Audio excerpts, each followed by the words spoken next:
Hey everyone, this lecture goes along with chapter 5 in the Popple book. This is sort of an introduction to social and economic analysis. And I know there's a section of the paper that we're going to be talking about a social and economic analysis. And this is sort of an introduction to sort of what we do in a social and economic analysis. So we're not going to necessarily talk about what you're going to be doing in the paper. Rather, we're going to be talking about sort of the goals, the broad goals of social and economic analysis. And then when we see each other in class later in the month in person, we'll talk about sort of what specifically goes in in the social and economic analysis segment. So when most people think of policy analysis, when they think of when they think of the question, has a policy been effective? What typically they're referring to is some kind of social and economic analysis. So a social analysis, sort of in its broadest form, asks, um, did a policy change the social conditions? Did it impact people in a positive way? So did it increase something? Did it decrease something? An economic analysis sort of asks, and how much did it cost to do that? So, like I said, these are sort of the most um, these are I guess the classic questions that people are asking when they ask, was a policy effective? Obviously, in other sections of the course, we've been sort of dealing with other ways of sort of looking at policy analysis, but that social and economic analysis is sort of the prototypical kinds of questions that people are curious about. Um, so a social and economic analysis in general helps us determine what society considers to be a social welfare problem. It helps us determine how we deal with those problems.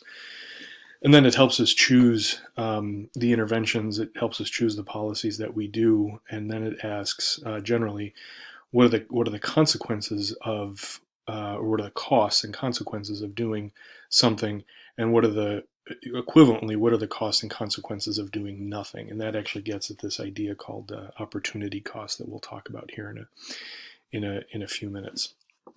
So um, um, the first step in policy work is actually always sort of delineating the policy. And this is a section of the paper as well that we've talked about before, but that sort of involves a very careful sort of description of the policy. So what exactly does the policy purport to do? Um, the next sort of step in I guess this isn't really the next step, but sort of one of the steps in sort of a social policy analysis is actually a social problem analysis. And so that's really a sort of detailed investigation of the problem. And then what that does is gives us information about how we tailor a policy to sort of adequately address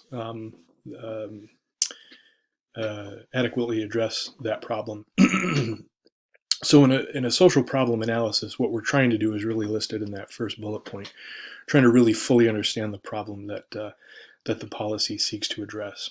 Now, this is a political process, and people disagree about what constitutes a problem, and then how a problem becomes a problem.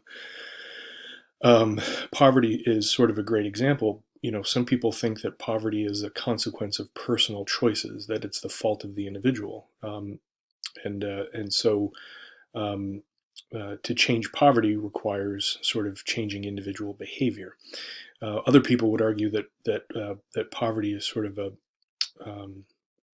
structural issue, and that um, policies and economics, politics and economics, sort of determine how resources are allocated and to whom are they accessible. And so solving poverty means sort of changing policy related to economics. um, so like I said, poverty is sort of a great example of how people disagree about what constitutes a problem, and how we deal with it. So a social problem analysis typically is going to ask, for whom is this a problem? When did it become a problem? Why is it a problem? how does it impact sort of other domains of a person's life? Um, um, it also asks who benefits when we define a problem in this way, and so that's sort of a power investigation right there. And then it also sort of asks what's the power-based value system of those defining the problem. Um, and that sort of asks what benefits do other people get when they acknowledge that a problem is a problem for another group of people. Um, so a key step in sort of the social Yep, sorry about that. Key step in sort of the social problem analysis is this thing called understanding factors related to the problem.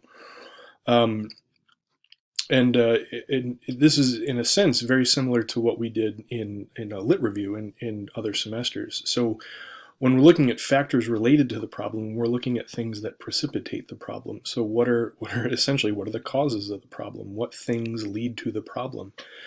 We're also looking at sort of the consequences of the problem. So what are sort of the things that occur as a result of the problem downstream or later on in time? And then, of course, we're also interested in sort of the characteristics of populations affected by the problem. That includes, the size of the population, the demographics of them, whether or not the problem is increasing, decreasing, that kind of thing. So one of the interesting things about social policy is that it really always sort of relates to behavior change. Policy, in some sense, is really trying to get people to change their behavior.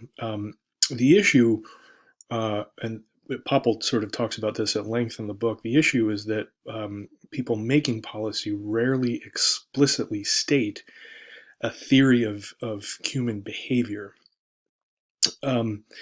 Popple, again, sort of says that the theory that's most often implicitly present in policymaking is this idea of rational choice theory. And one of the things that you should sort of think of when you think about rational choice is that people always act in their self-interest, and they'll sort of always um, um, try to minimize sort of short-term gains, even at the expense of sort of long-term gains.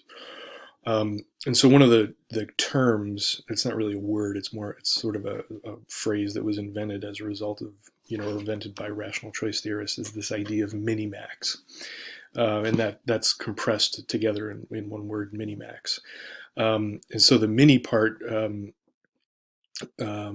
says that people try to minimize costs or minimize harms and maximize benefits and maximize the time in which those benefits are derived. And so the total outcome of any sort of decision is so the way to sort of, let me say that again, the way to sort of compute the outcome of any decision is the benefits minus the costs equals sort of the outcome. And people are always trying to maximize benefits and minimize costs.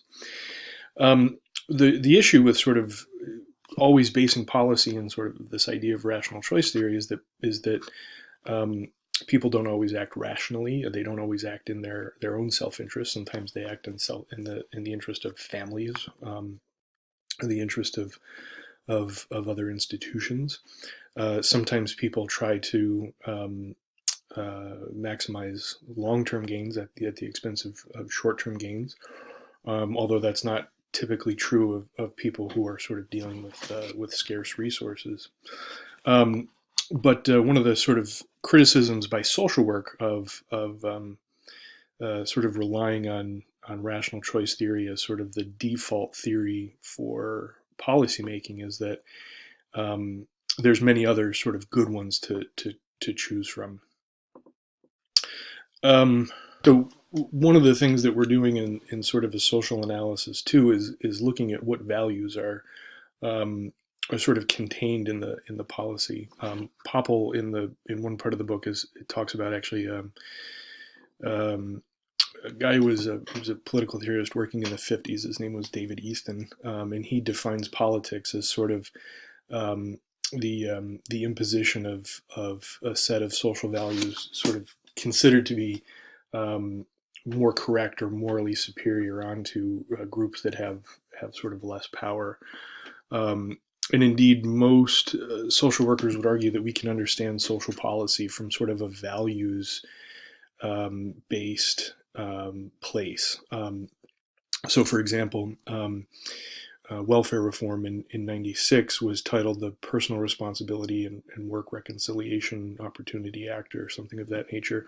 And what it emphasized was this idea of personal responsibility, that people are first and foremost responsible for taking care of themselves, and um, they shouldn't look to others, particularly the government and taxpayers, for their needs. And so the book actually has a nice sort of discussion of, I'll put myself up here, of sort of all of these different kinds of social values. Now, I'm not going to talk about these at length because, like I said, they're sort of detailed in the book. But one of the things that you'll want to think about for for the social analysis segment of the paper is which of these values are sort of embedded in the theory.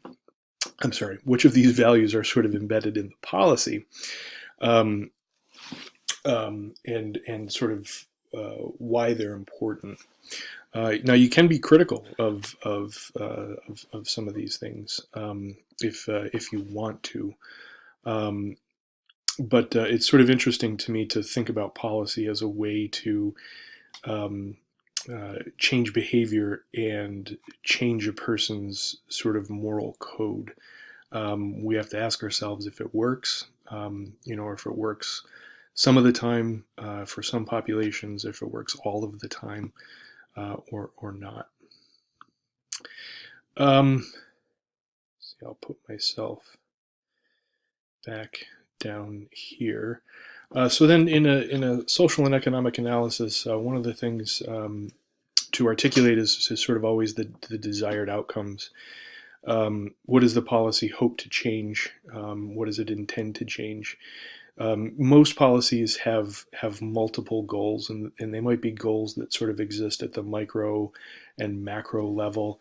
Um, um, One of the goals, for example, of the Affordable Care Act was to increase the number of people who have health insurance while decreasing the cost of healthcare. And so those goals sort of are for two different entities in a sense, right? It's people who have health insurance, and it's sort of um, um, healthcare systems that sort of set the cost of healthcare.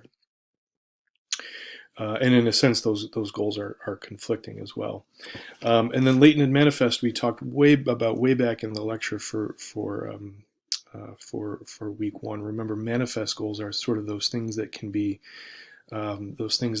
measured, whereas latent goals are often about advancing an ideology or an ethos. Part of which was, or some of which were listed here. So latent goals often involve advancing sort of a values stance or something like that. Policies typically have a hypothesis, and this is typically something to include in either the delineation and overview segment or the social and economic analysis segment. It's sort of an if-then statement. If we do this, then this other thing will happen. And it isn't always sort of explicitly stated, but it often is sort of something to something that you can sort of pick up on, sort of implicitly stated. So then, in an economic analysis, again, what we're often looking for is how much did this policy cost? And there's a couple of different sort of dimensions to think about when we think about cost. But one of the reasons we do an economic analysis is that social policy, especially social welfare policy, is essentially the redistribution of tax dollars. And there's a pretty healthy portion of the population that think those tax dollars are better left in people's pockets to spend as they wish. And so this sort of alludes to this idea that of what economists call scarcity. The scarcity is this idea that there aren't enough resources to satisfy all of our needs. And so how do we allocate what resources, that finite amount of resources that we do have? And sort of there's sort of three different ways to think about allocating those resources. It's effectiveness, it's efficiency, and it's equity. There are sort of other ways of thinking about allocating resources. Social justice is another sort of orientation that sort of overlaps with equity. But let's talk about these real quick. If we think about sort of an effectiveness basis for allocating resources, we're gonna distribute resources based on what's going to produce the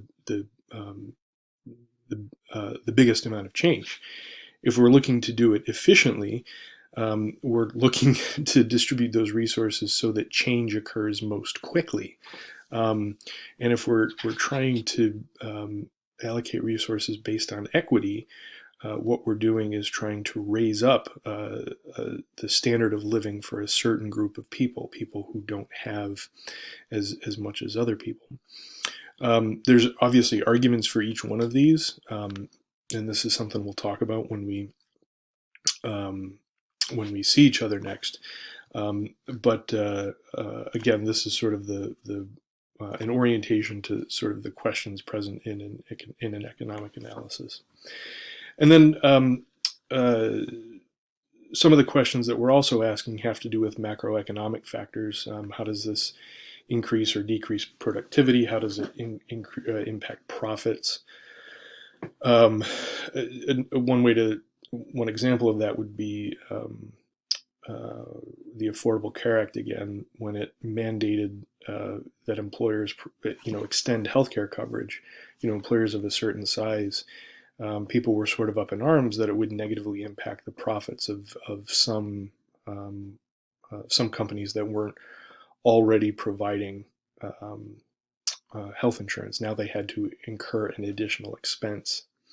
And then, of course, people are sort of asking about the overall impact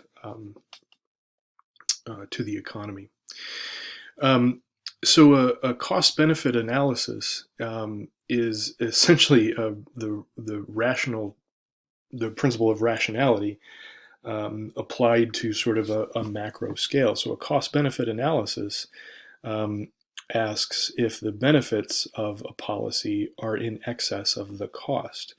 And there are lots of social policies that have sort of more benefits than they do costs. SNAP, for example, is actually responsible for lots of economic activity in some areas. And something like it, for every dollar spent on SNAP, there's like $1.70 worth of economic activity. So there's more benefit than there is cost.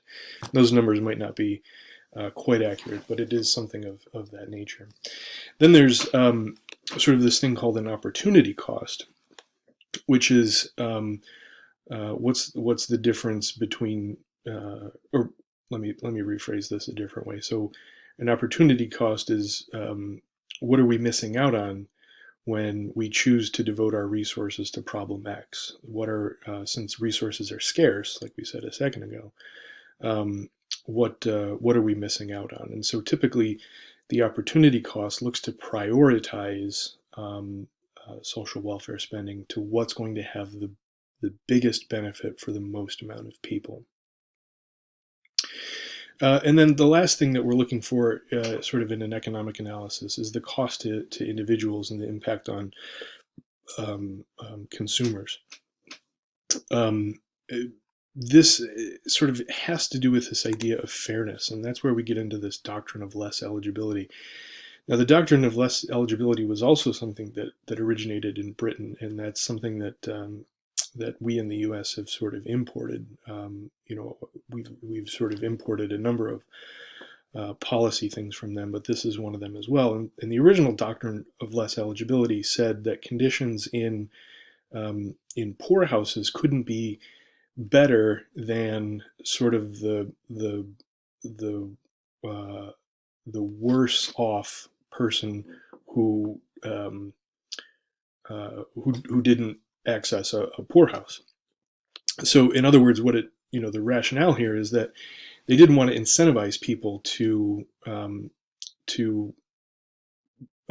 to consume the services of poorhouses because conditions were better there than they were in their own homes. In the U.S., the doctrine of less eligibility is sort of often operationalized in criminal justice settings, and that's essentially people make the argument that prisoners shouldn't have better conditions or better opportunity or better access to anything than the rest of us do. And so that is, in a sense, because we don't want to incentivize people, to go to prison, but it's also in a sense this idea of fairness that